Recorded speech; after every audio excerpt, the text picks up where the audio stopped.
Donc nous sommes réunis pour cette première session pour discuter des apports que les mouvements sociaux qui agitent le monde arabe offrent à la pensée politique et de manière plus générale à la recherche en sciences sociales, qu'il s'agisse des théories de la transition démocratique, comme vient d'en parler Azmi Bishara, ou tout simplement des pratiques et de la méthodologie de la recherche. Alors c'est un questionnement qui est parti d'un sentiment partagé que c'était des évolutions politiques et des soulèvements populaires qui avaient eu un impact, qui ont eu un impact profond sur la recherche, un impact d'autant plus important sans doute qu'ils avaient été qu'ils avaient été imprévisibles et qu'ils ont pris tout le monde de court. L'une des évolutions manifestes qu'on peut noter d'emblée, c'est sans doute un recentrage assez clair de la recherche sur les études des mouvements sociaux, notamment. Azmi Bishara a mis en avant un certain nombre d'éléments qui, selon lui, sont symptomatiques de ce que toutes ces expériences politiques apportent aux théories de la transition démocratique, de la modernisation démocratique. Il a parlé, par exemple, il a donné, par exemple, l'idée de la notion de révolution réformiste. Il a mis en avant l'importance de certains facteurs, notamment la question de l'existence d'une culture démocratique au sein des élites, de l'importance de la question de l'unité nationale dans la réussite et l'évolution de ces processus. Mais il y a aussi un élément que je tiens à souligner, qui est le fait que ce sont des évolutions politiques qui ont été à l'origine d'une abondante littérature académique, universitaire et de recherche en arabe, et qui constitue aujourd'hui un corpus incontournable pour les sciences sociales et sans doute sans précédent sur des événements contemporains. Et donc on est face à un vaste champ de réflexion dont les enjeux nous semblent cruciaux, puisqu'ils impliquent finalement un renouvellement de notre regard en tant que chercheurs sur les évolutions politiques de la région. Donc pour en parler, nous avons réuni un historien, Mohamed Mahmoud Ould Mohamedou, qui est responsable du département d'histoire internationale au Graduate Institute à Genève, et un chercheur et professeur en sciences politiques, Stéphane Lacroix, qui est professeur à l'Institut des affaires internationales à Sciences Po. Alors, Jalil Asbaï s'excuse parce qu'elle est souffrante, elle est elle aussi historienne, elle devait intervenir, mais elle ne pourra pas, donc on aura un petit peu plus de temps à la fin pour les questions. Et donc, on va commencer avec vous. Je vous laisse la parole, donc vous avez 20 minutes. Merci pour votre aimable introduction. Bonjour mesdames et messieurs. D'abord, je tiens à exprimer mes remerciements aux organisateurs, le Centre arabe de recherche et d'études politiques de Paris, le docteur Al-Kawakibi et tous ses collègues, la chaire d'histoire contemporaine du monde arabe au Collège de France, le professeur Henri Lorenz, sa collègue le docteur Jalil Asbaï et tous leurs collègues. Je voudrais présenter 3 idées liminaires de façon à nourrir le débat et l'échange avec la salle, l'échange avec mes collègues également. Poursuivant tout ce qui a été présenté ce matin, qui nous permet déjà d'entrer en matière de manière assez précise sur à la fois, je dirais, la notion de transformation politique au sens large, comme vous venez de le résumer, conceptuellement, mais également dans l'actualité historique, ces 10 dernières années, un peu plus loin, et de manière précise sur la région du monde arabe. Mes 3 idées essentielles, je vous les donne de façon liminaire afin de les noter. Premièrement, le discours sur le changement politique au Moyen-Orient et l'Afrique du Nord a historiquement été dominé par 2 principales notions, à mon sens: l'autoritarisme de l'État postcolonial, avec lequel il fallait faire rupture, et la transition politique qu'il fallait introduire à la suite de cette même rupture. Deuxièmement, ce paradigme qui a dominé les débats depuis le milieu des années 1970, prenant ampleur durant les années 90 et se rejouant au lendemain des révoltes de 2011, s'est nourri, à mon sens, d'une triple construction. La centralité, d'abord, de l'acteur étatique. Deuxièmement, la linéarité de cette séquence de transition. Et troisièmement, le binôme de ces perspectives de succès ou d'échec. Le troisième groupe d'idées, tout puits de sens qu'il a pu être, et il n'était pas fondamentalement problématique puisqu'il naissait logiquement de cette double limitation étatisme et transitologie, ce paradigme, il me semble, a néanmoins en réalité confiné conceptuellement les lectures de la notion de transformation politique au sein du monde arabe, historiquement, et notamment en ce qui concerne trois autres aspects que l'on pouvait depuis un moment déjà et que nous devrions aujourd'hui, à mon sens, mettre en avant, à savoir la fluidité de ces processus, l'originalité des expériences, au-delà de l'incubation occidentale, et troisièmement, la non-linéarité de la démocratisation elle-même. Et c'est en ce sens que je conçois l'idée de laboratoire, entre guillemets, le titre de notre conférence, c'est-à-dire un espace de co-création universelle, et j'insiste sur ce terme, de l'universalité de la chose, et non pas un laboratoire hiérarchisé pour tester ailleurs et planifier l'implémentation ici-bas, en Occident donc, voire de rapatrier les résultats s'ils sont, comme ils peuvent l'être, positifs.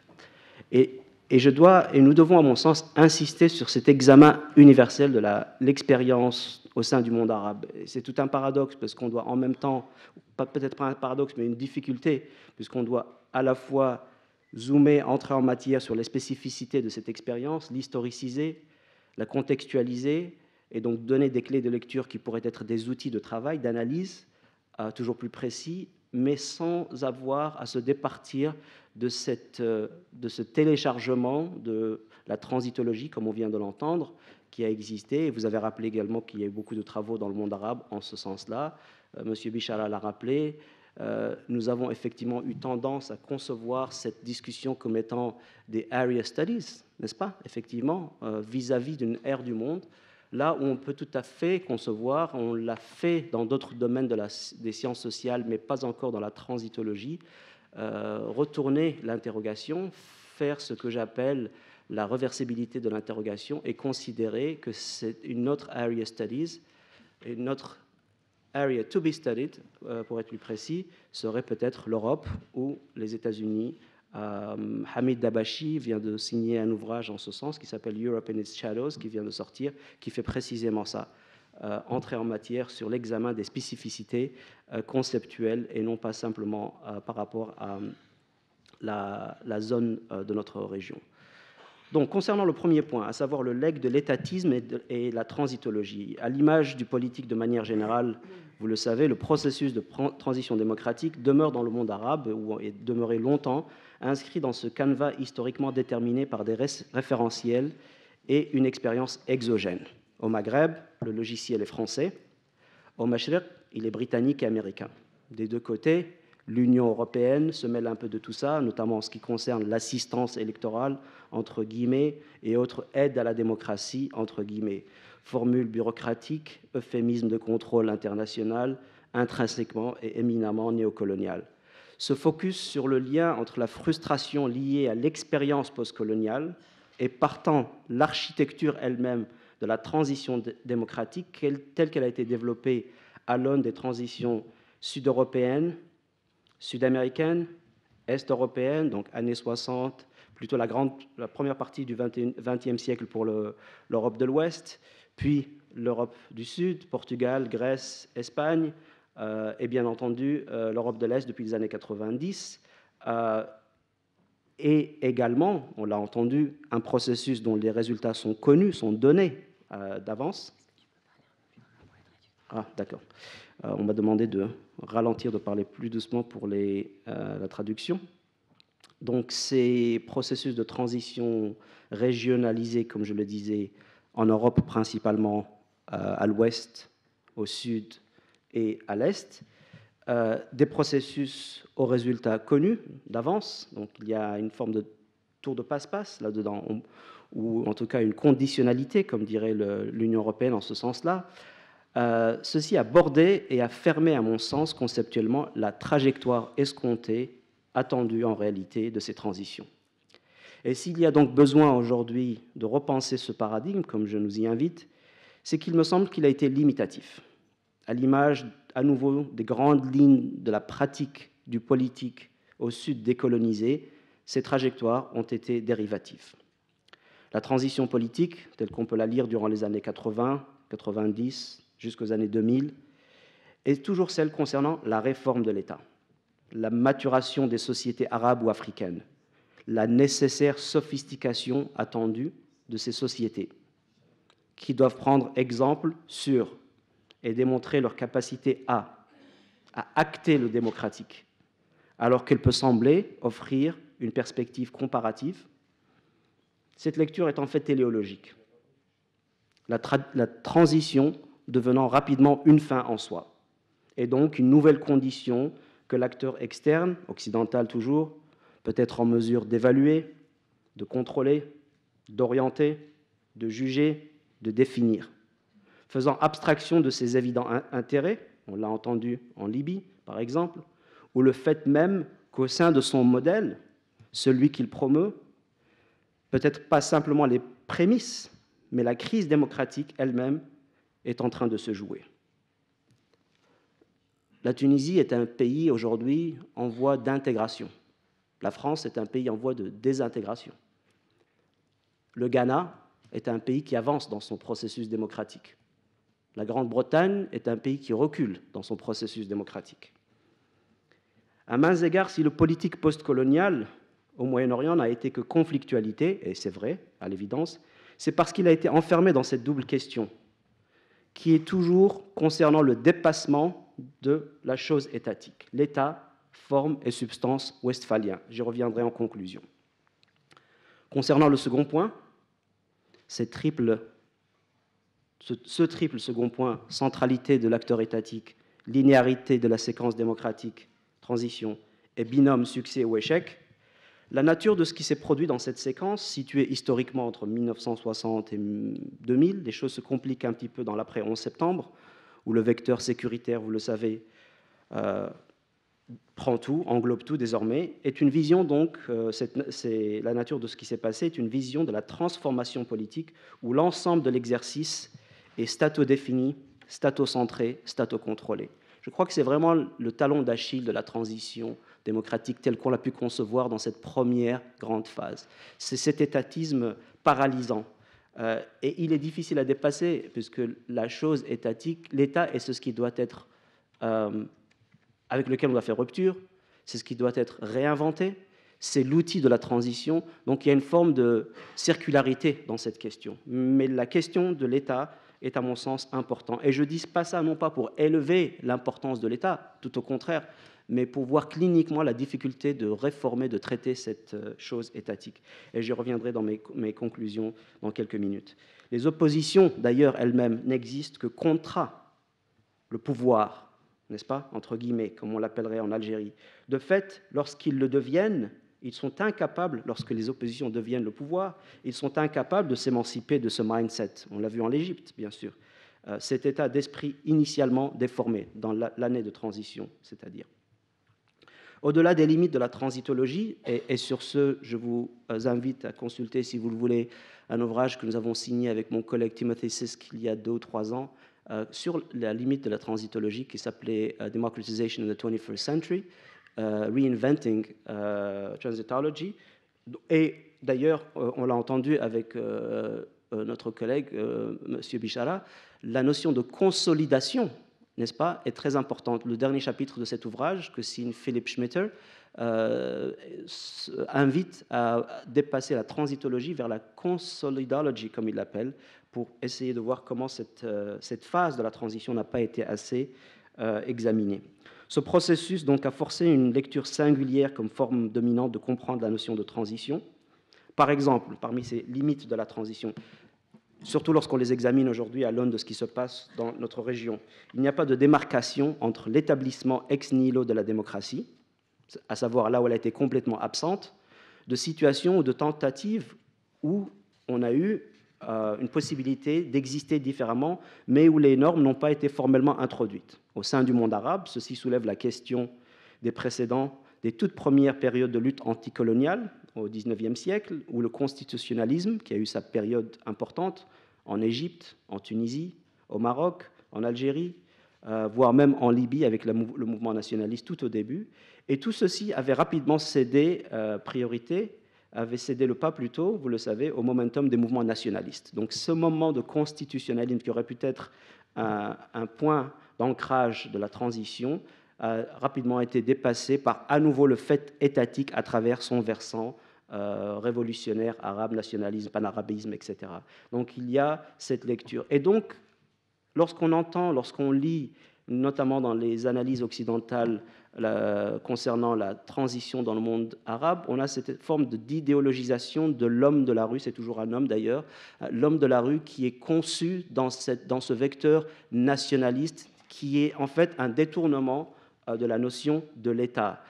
Il est le produit de ces appareils, n'est-ce pas, contre lesquels il s'élève. Il n'est pas un acteur en soi. Et lorsqu'on y arrive un peu tard avec cette génération à concevoir qu'il peut avoir quelques agency, comme on l'appelle en anglais, on en arrive à rapidement réintroduire ceci par la fenêtre et étudier sa psychologie, sa virilité, etc., au lieu de traiter des questions de citoyenneté qui sont, à mon sens, centrales, et je suis entièrement d'accord, ou d'éthique d'ailleurs, ces deux mots ont été prononcés ce matin. Une telle linéarité n'est pas fortuite. Elle a logiquement assis la transition dans le monde arabe et plus globalement au Sud dans une logique de performance à l'égard du moment de rupture avec l'ancien régime. Échec ou succès, haut ou bas, victoire ou défaite. L'équation est encore et toujours donnée sous une forme manichéenne. Et c'est d'échec, bien entendu, qu'il s'agit. Un échec presque systématiquement décrété au Nord sur le ton « on vous l'avait dit ». On l'a entendu dès 2011, dès les premiers mois de 2011. Une forme attendue doit émerger, et doit émerger vite, alors que les transitions prennent des décennies, un demi-siècle, 80 ans, 400 ans en Grande-Bretagne, 150 ans à 200 ans en France. La transition en Europe de l'Est se joue encore. Les transitions en Amérique latine connaissent un renouveau, alors qu'elles ont été presque décrétées un succès il y a déjà une trentaine d'années.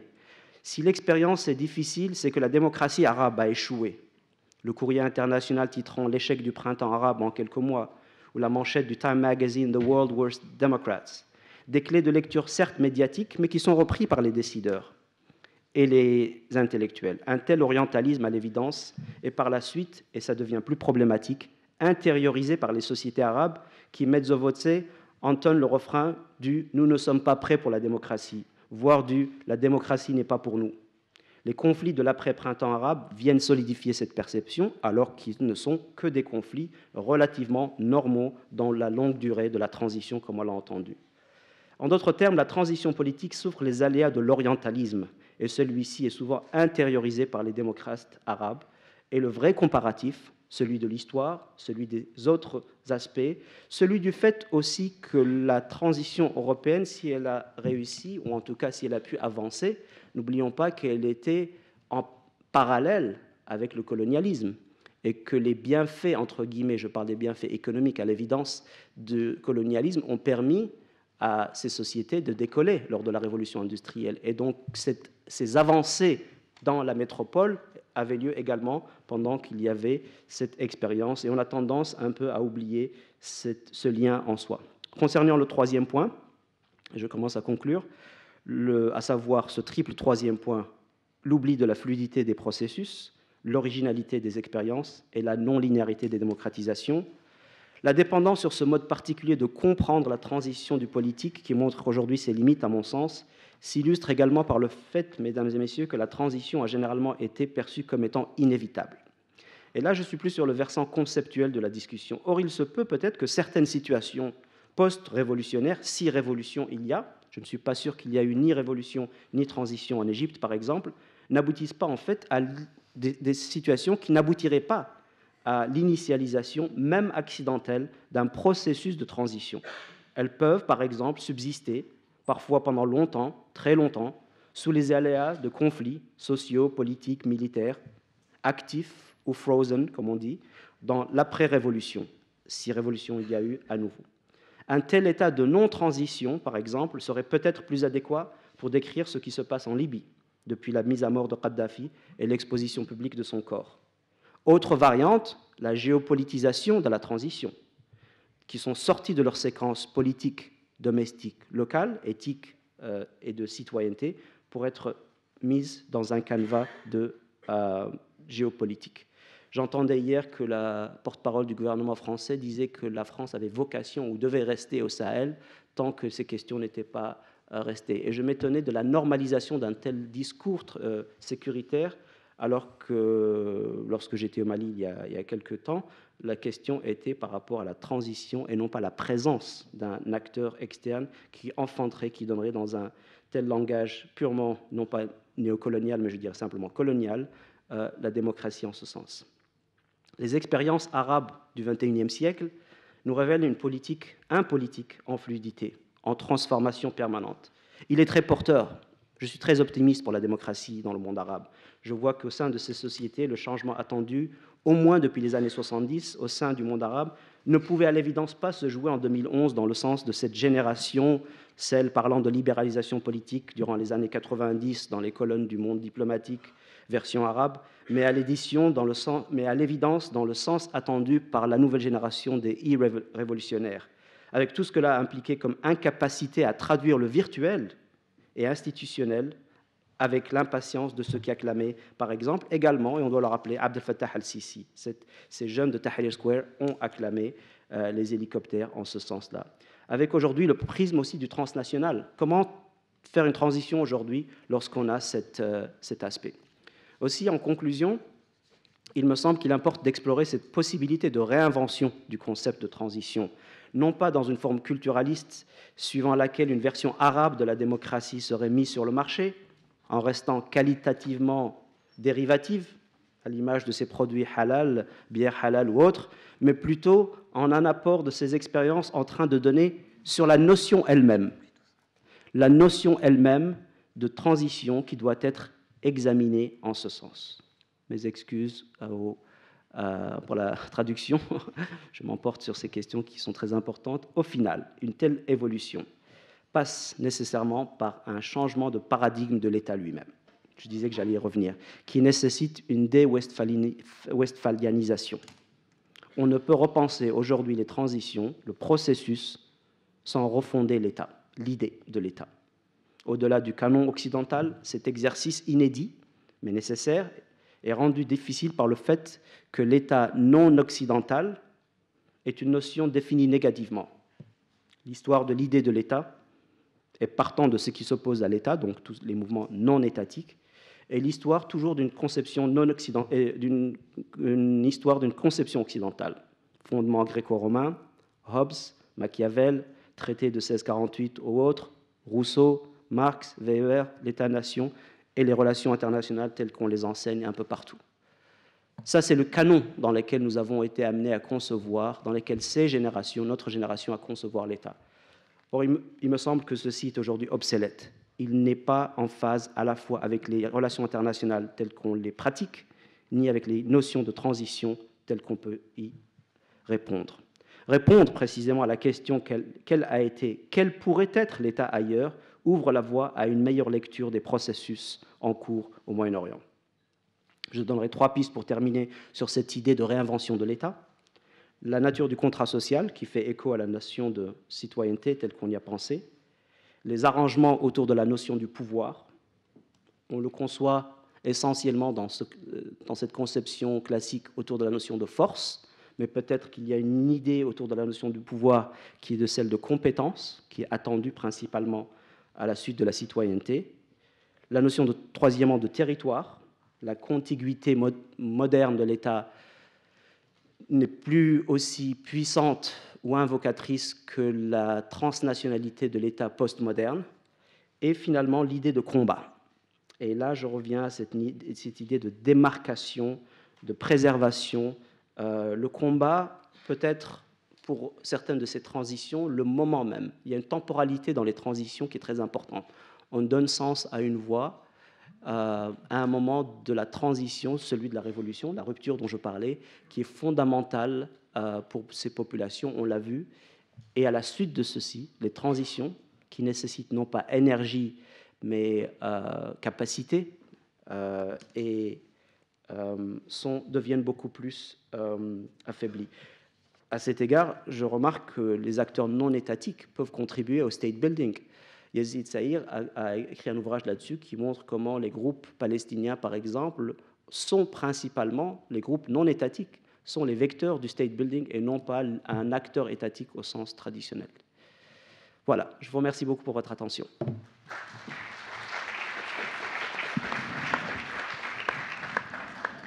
Merci beaucoup pour cette présentation extrêmement riche et vivifiante. J'en retiendrai 2 points essentiels. Je crois l'idée de ce que vous appelez un statocentrisme de la recherche qui conduit finalement à percevoir l'homme de la rue, à idéologiser l'homme de la rue et à sous-estimer au fond un certain nombre de questions, notamment celle de la citoyenneté, et à sous-estimer l'importance des motivations éthiques dans les demandes populaires. Je trouve ça vraiment très intéressant parce que ça permet d'une part de mettre en évidence le rôle très spécifique joué par les sociétés civiles dans ces mouvements, et aussi de mettre en valeur le fait qu'on est vraiment face à des logiques de réinvention de l'État, de réinvention des citoyennetés et de la notion même de citoyenneté.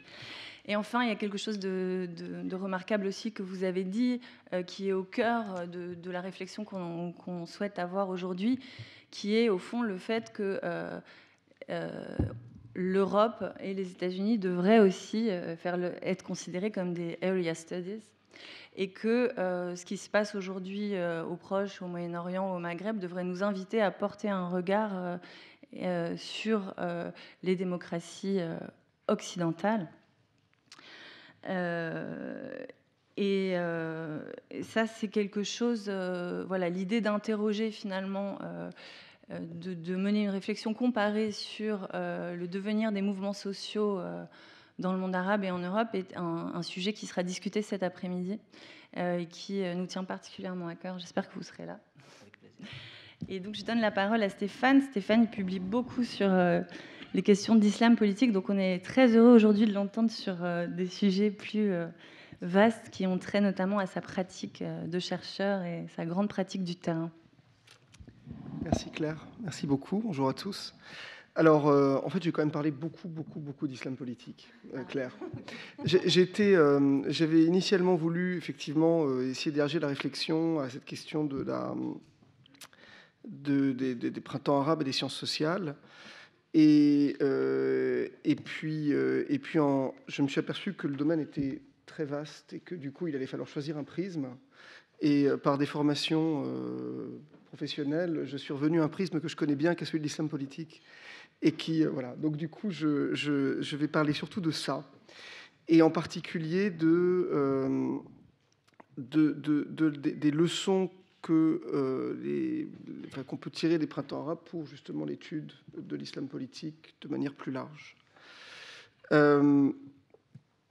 Alors, je voudrais d'abord m'excuser parce que je suis un peu jet-lagué. J'ai passé 24 heures dans un avion et j'ai tombé malade à l'aéroport hier. Donc, mais je vous ai pas fait faux bond. On n'a pas besoin de préciser que tu es pardonné d'avance. Voilà. Donc mon propos va donc porter sur l'islam politique dans l'après-printemps arabe et des différentes leçons, là encore, qu'on peut en tirer pour l'étude de l'islam politique. Alors, je vais parler beaucoup de Tunisie et d'Égypte, mais pas seulement.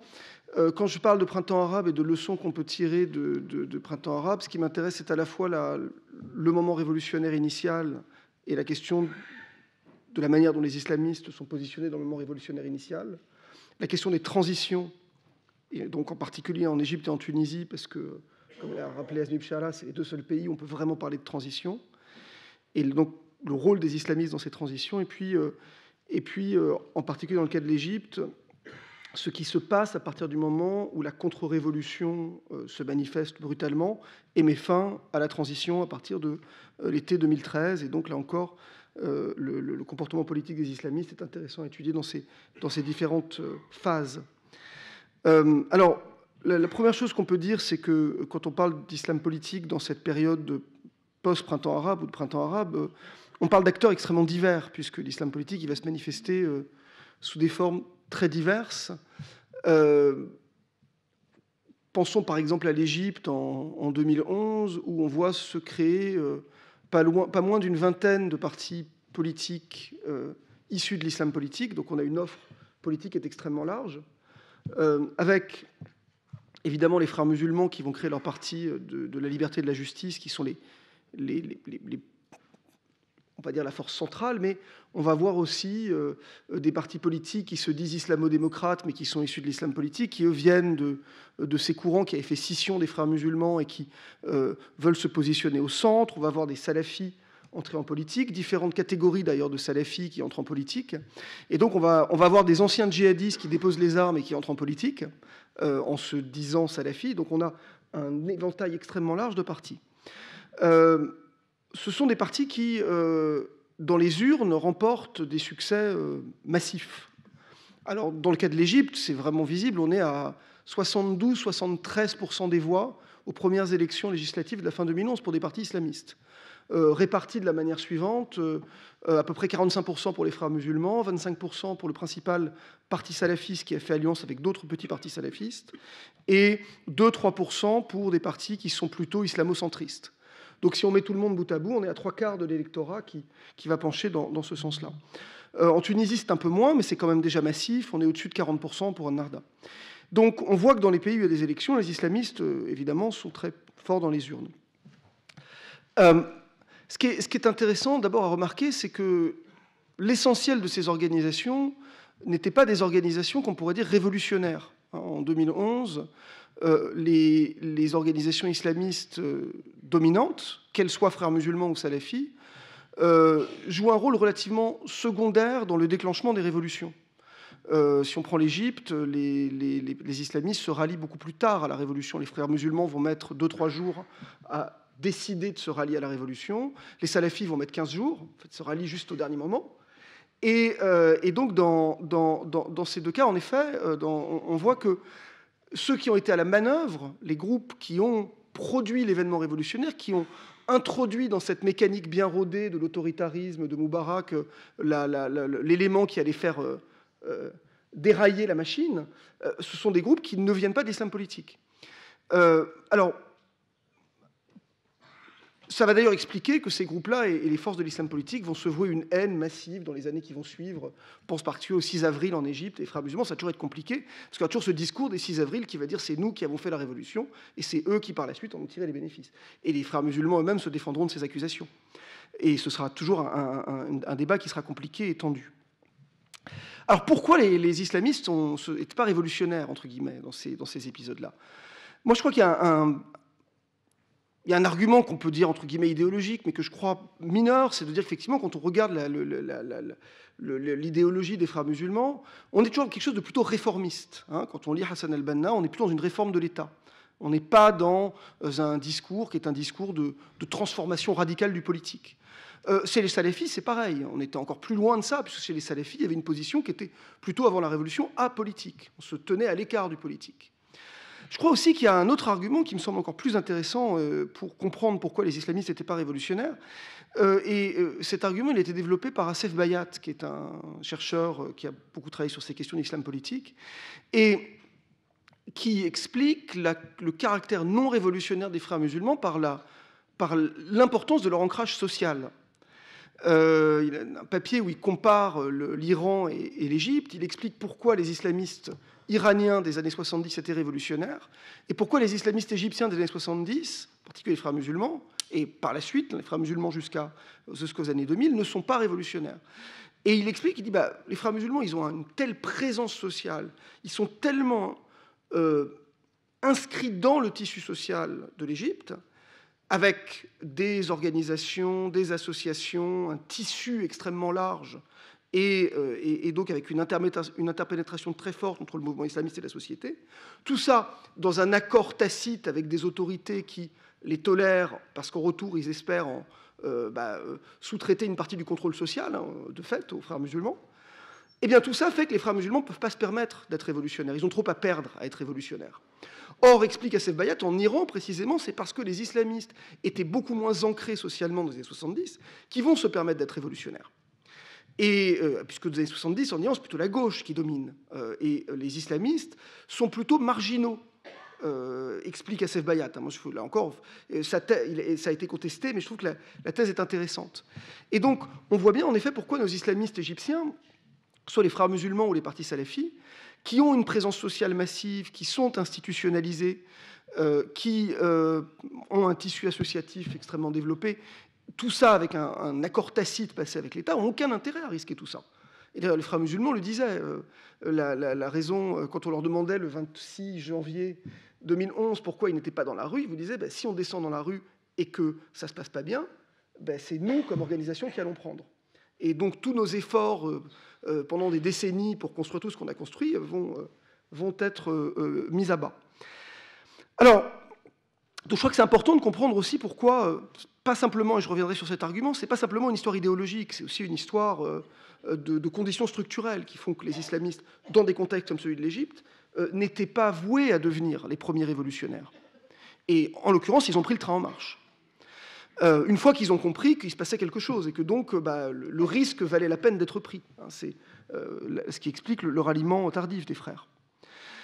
En même temps, effectivement, une fois que la révolution a eu lieu, ils sont de fait les mieux placés pour l'emporter dans les urnes. Là encore, la raison, elle est plus structurelle qu'idéologique. Ce que je veux dire, c'est qu'il y a une lecture basique qui voudrait dire c'est parce que c'est le langage de l'islam, c'est lecture un peu marxiste de l'islam politique qui voudrait que c'est la religion, c'est l'opium du peuple, et donc les gens vont voter pour les islamistes parce qu'ils utilisent le langage de l'islam. Or, cet argument-là ne marche pas. En 2011, en Égypte, tout le monde utilise le langage de l'islam. Donc les islamistes n'en ont pas du tout le monopole. Ça continue d'ailleurs aujourd'hui. Le général Sissi passe son temps à faire des références à l'islam et à utiliser les symboles de l'islam pour se légitimer. Donc la question du langage religieux n'est pas ce qui distingue les islamistes, et en particulier les frères musulmans. Ce qui les distingue, c'est là encore leur ancrage social. Et en période post-autoritaire, dans une Égypte qui sort de l'autoritarisme, bien cet ancrage social, il donne aux islamistes une longueur d'avance sur tous les autres, tout simplement. Parce que en contexte autoritaire, la plupart des organisations concurrentes, prenez par exemple les syndicats en Égypte, n'existaient quasiment pas, où il y avait un syndicat officiel, mais vous n'avez pas de syndicat indépendant en Égypte. Donc le seul groupe qui a une organisation, une présence sociale organisée, ce sont les frères musulmans en 2011. Et, dans une moindre mesure, la prédication salafie. Ce sont les deux groupes qui ont une organisation. Parce qu'en période, l'autoritarisme peut détruire toute forme de contre-pouvoir, et c'est ce qu'il fait, mais effectivement, les organisations religieuses ont une capacité à résister plus que d'autres, parce qu'elles ont le religieux comme repli, en particulier les mosquées et les associations islamiques pour se replier. Et donc, évidemment, elles émergent de l'autoritarisme avec une organisation déjà présente qui leur donne une longueur d'avance sur tous les autres. Donc, ça vous explique pourquoi, là encore, en 2011, les islamistes vont avoir cette longueur d'avance. Ça, c'est quelque chose qui arrive dans la phase immédiatement post-autoritaire. Il n'est pas dit du tout que dans une démocratie routinisée dans le monde arabe, les islamistes feraient toujours les mêmes scores. Moi, je reviens du Pakistan, où les islamistes, dans un pays qui est tout aussi religieux que l'Égypte, on ne peut pas dire que le Pakistan soit moins religieux que l'Égypte, les islamistes ne font pas des très bons scores aux élections, par exemple. On est dans un pays où la compétition politique, elle existe depuis presque 70 ans. Donc il y a un parti islamiste, l'équivalent, on pourrait dire local, c'est le Jamaat Islami d'Abul Ala Maudoudi, qui est un peu l'équivalent des frères musulmans. Puis vous avez toute une foule d'autres partis islamistes. Et ils font des scores qui sont plutôt pas très bons aux élections. Le Jamaat Islami, il fait 2-3%. Vous avez d'autres partis qui font des scores un peu plus importants. Mais on n'a pas du tout ce sentiment d'hégémonie politique massive des islamistes dans le cas pakistanais. Donc, là encore, cette hégémonie qu'on va voir en 2011 dans les premières élections du monde arabe, elle est surtout liée au contexte de sortie de l'autoritarisme. Ça ne veut pas dire qu'effectivement, si la transition se prolonge, si la compétition se routinise, les résultats seront toujours les mêmes. Ce qui explique d'ailleurs que... Alors, cette condition de... Pardon, si on pense au cas du Soudan actuellement et de ce qui se passe au Soudan, on a justement une révolution qui s'est opérée contre un régime militaire, mais qui par ailleurs, lui, se réclamait de l'islam politique. Et les révolutionnaires il y a un bras de fer qui a duré pendant quelques temps pour imposer une période de transition de 3 ans avant les premières élections. Et c'était le calcul, en fait. C'était de dire, justement, si on fait des élections trop vite, ce sont forcément les forces déjà installées, c'est-à-dire soit les partis, alors en l'occurrence, c'était l'ancien régime qui va l'emporter, mais qui se réclame aussi de l'islam politique. Et donc, une période de 3 ans permet de rebattre les cartes, de recréer une pluralité de forces politiques. Et on sait qu'en période de transition démocratique, c'est crucial. C'est-à-dire que ce que nous montre en particulier la transitologie, c'est qu'il n'y a rien de pire, en fait, que l'hégémonie initiale d'une force politique sur les autres. Parce que ça fait dérailler la transition. C'est-à-dire qu'en fait, la situation idéale pour une transition démocratique, c'est un équilibre. C'est un équilibre des forces, qui fait que chacun a intérêt à ce que la transition démocratique se poursuive. Puisque chacun pense qu'il peut continuer à l'emporter dans les urnes.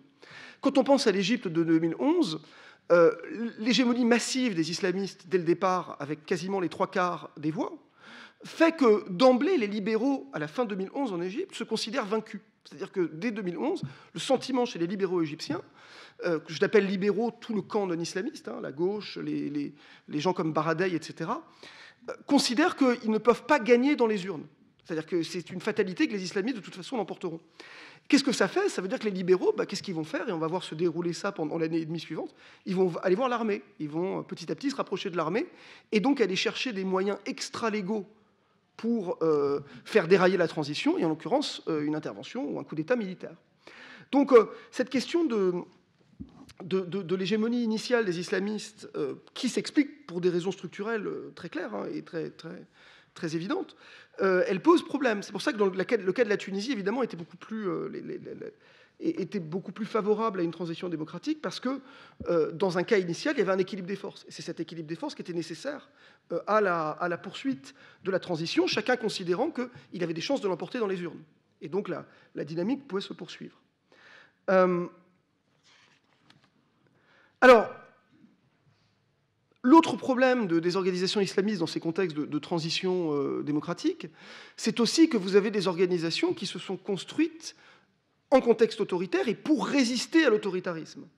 Et que ce que requiert une période autoritaire n'est pas ce que requiert une période de transition démocratique. Ce que je veux dire par là, c'est que les frères musulmans, par exemple, qui ont résisté à Nasser et à Sadat et à Moubarak, l'ont fait au prix d'une organisation qui est une organisation qui s'est, en Égypte, développée autour de la culture du secret, qui est important, évidemment, face à un régime autoritaire, de la culture de l'obéissance, qui implique, là aussi, qu'on fonctionne de manière en interne relativement autoritaire, avec un chef, et on donne des ordres, et on applique les ordres, ce qu'ils appellent la jundia, parce qu'il faut fonctionner... on est en guerre, entre guillemets, contre le régime autoritaire, et donc on fonctionne comme une petite armée, avec une vision, donc... du monde assez paranoïaque, puisqu'évidemment, on est là encore en permanence soumis aux attaques du régime autoritaire. Par ailleurs, on se replie sur soi pour se protéger. Donc, les frères musulmans fonctionnent un peu comme une société dans la société, en Égypte, sous Moubarak et avant, avec des intermariages entre membres des frères, qui sont très courants, souvent les frères sont mariés entre eux, avec des business qui sont des business frères, où les frères travaillent, ce qui leur donne une position, ce qui leur permet de se protéger face à l'autoritarisme, mais qui, en période de contexte démocratique, là aussi, va leur poser problème, puisque dès lors, ils vont être plus aisément accusés d'être une société, d'être un État dans l'État, d'une certaine manière. Et cette rhétorique-là, effectivement, elle va être utilisée massivement contre eux en 2011-2012, où précisément, on va les accuser d'être, et le terme va revenir dans le discours politique égyptien, une ta'ifa, c'est-à-dire comme un groupe, c'est le même terme qu'on utilise pour désigner les groupes confessionnels en Syrie, par exemple. C'est-à-dire, en fait, de s'être constitué comme un groupe à part dans la société. Et donc, ils vont chercher à se casser cette image en essayant de se poser en parti politique comme les autres. Mais cette image, elle va en permanence leur être renvoyée. Et donc, là aussi, ce que je veux dire, c'est que ce qui est compliqué pour les organisations de ce type, c'est le passage de l'autoritarisme à la sortie de l'autoritarisme. Et je crois que c'est aussi certainement ce qui a desservi les frères, au moins dans la mesure où ça a nourri l'argumentaire de leurs adversaires. Et je crois que là aussi, c'est important.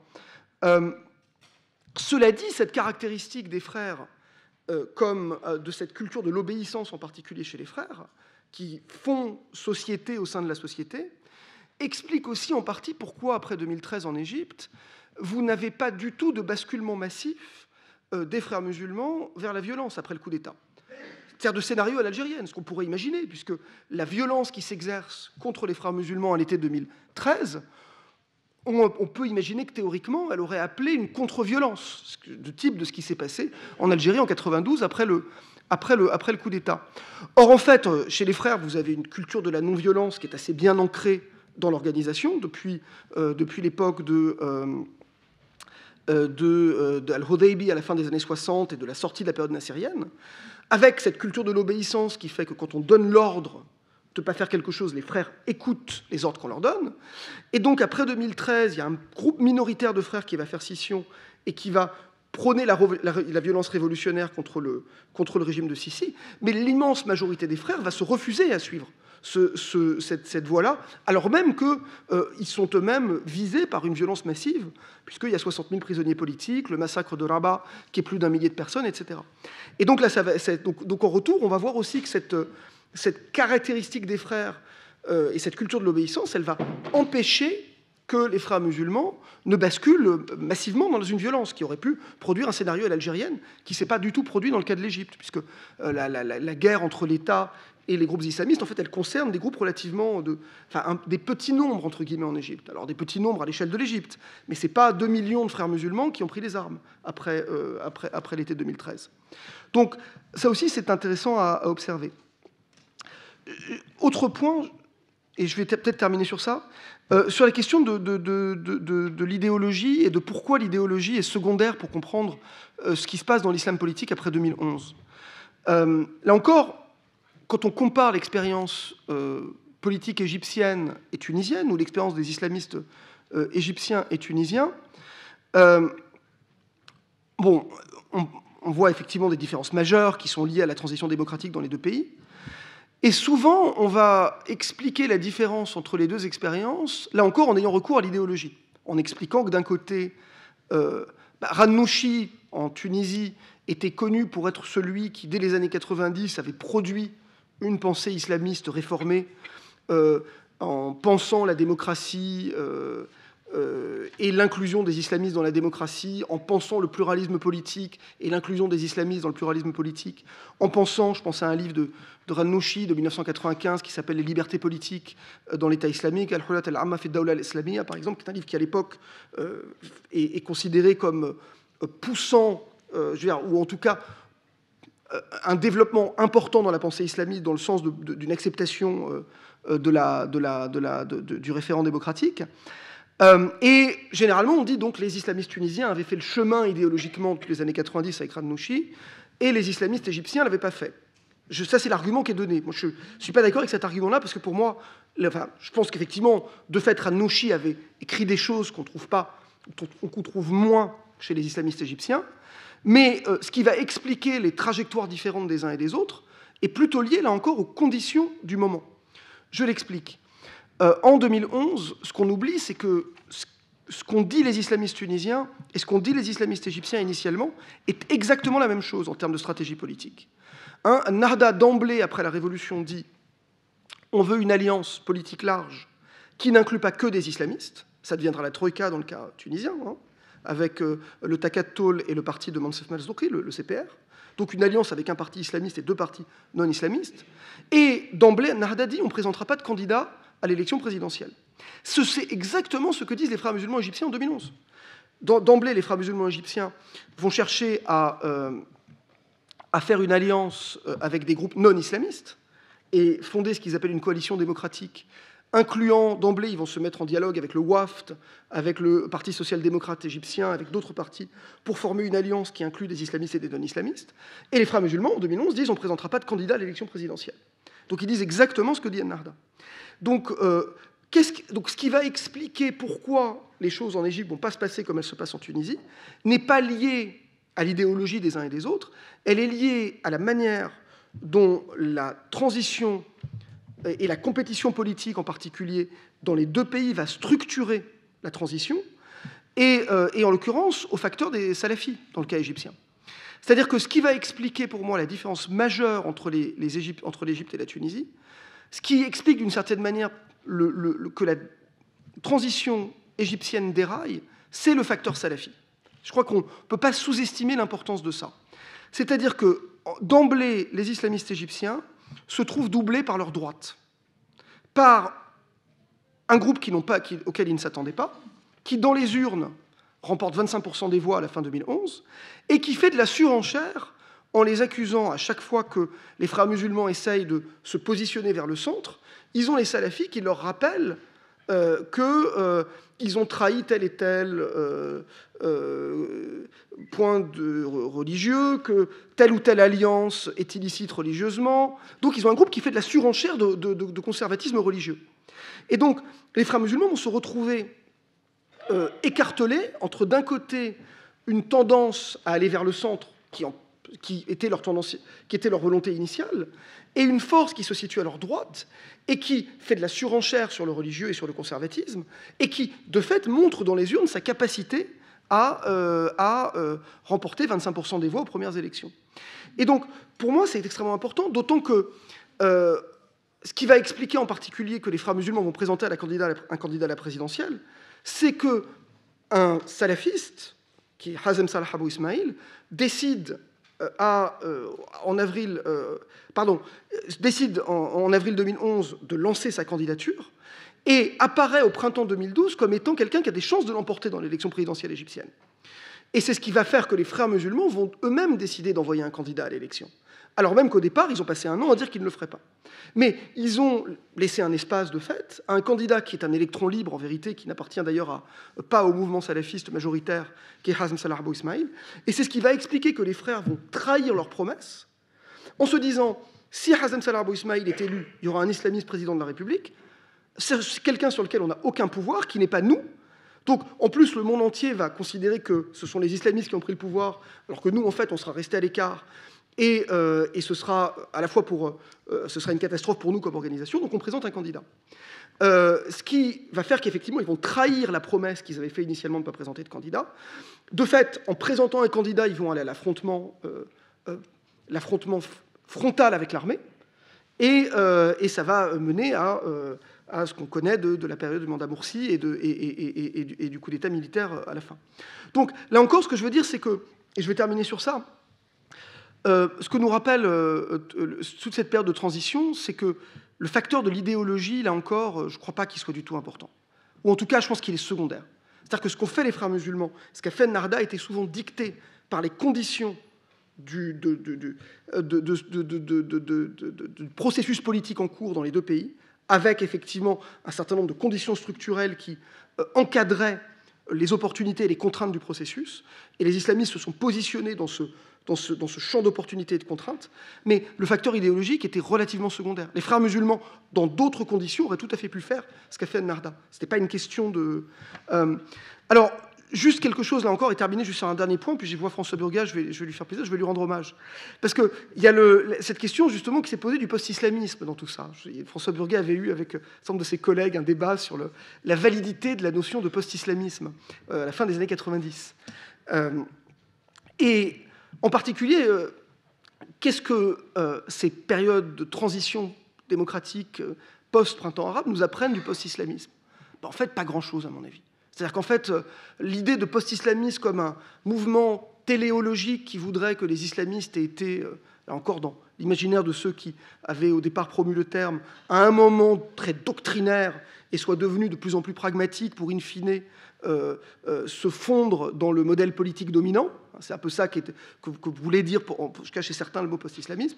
Et que du coup, il y aurait une évolution graduelle, un peu à la manière des théories de la modernisation, qui voudrait que les islamistes sortent petit à petit de l'idéologie pour petit à petit devenir pragmatiques et donc devenir une force politique comme les autres, et donc qui joue pleinement le jeu de la démocratie, par exemple. Moi, je crois qu'en fait, ça ne marche pas du tout. C'est-à-dire que tout dépend du contexte. Et François Burger, à l'époque, avait dit, voilà, je me souviens de votre réponse au débat, qui était de dire, en fait, le concept pose problème parce que les islamistes sont toujours les islamistes. C'est-à-dire c'est les conditions objectives de leur exercice du politique qui va déterminer quel type de posture politique ils vont prendre.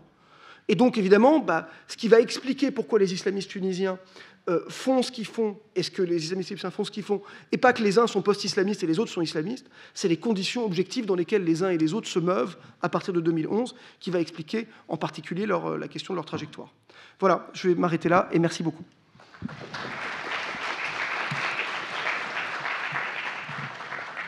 Merci beaucoup Stéphane donc, d'avoir rappelé, d'avoir mis en valeur l'importance du contexte, parce qu'effectivement, la tentation est grande quand on fait cette comparaison entre l'évolution, la façon dont les frères musulmans tunisiens, les islamistes tunisiens ont été capables de saisir le moment démocratique, à l'inverse de leurs amis égyptiens. La tentation est grande, effectivement, de pointer l'idée d'un déficit de culture démocratique au sein des frères musulmans égyptiens, etc., alors même qu'on est conscient et on sait que dès avant 2011, il y avait toute une frange des frères musulmans égyptiens qui avait énormément évolué idéologiquement.